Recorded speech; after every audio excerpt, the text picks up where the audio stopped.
The Orbit was one of the undisputed stars of the Games, partly because of its location, which was so central, partly because of its size, the colour, the beautiful vibrant red, the way that contrasted with the white of the stadium.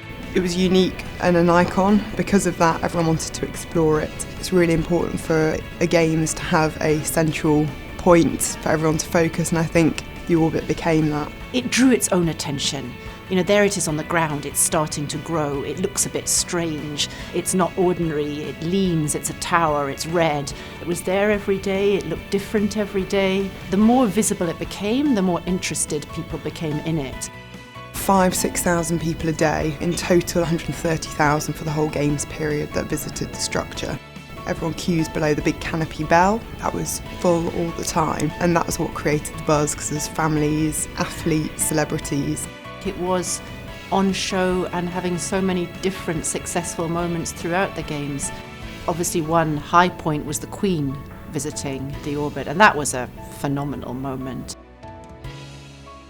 From the first morning I turned on the TV to seeing it in the background of all news broadcasts, to suddenly realising how iconic and important it was to the Games. The Orbit appeared on television and in the news thousands and thousands of times, which was just fantastic.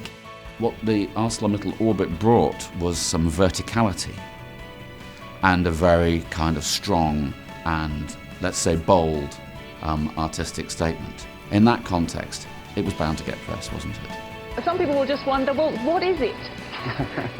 Well, I think that, art tends to polarise opinion. The great thing about the Orbit is you don't realise what it really is until you physically encounter it. You come into the dome and you come into the darkness, and that therefore draws you in. Then you go up into the lifts and you've got the portholes watching you as you go up.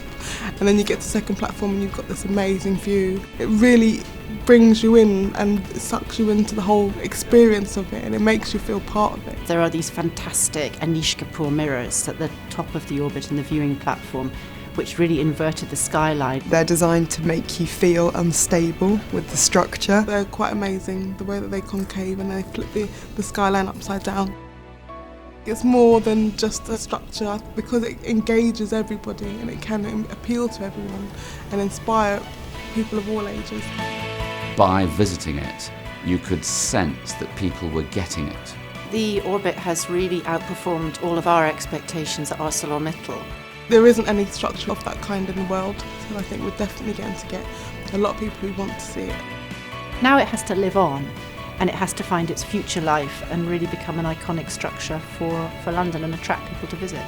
The lasting legacy of the ArcelorMittal Orbit is going to be a symbol of the regeneration of East London that is centred on the Olympic site, which in legacy will soon be called the Queen Elizabeth Olympic Park.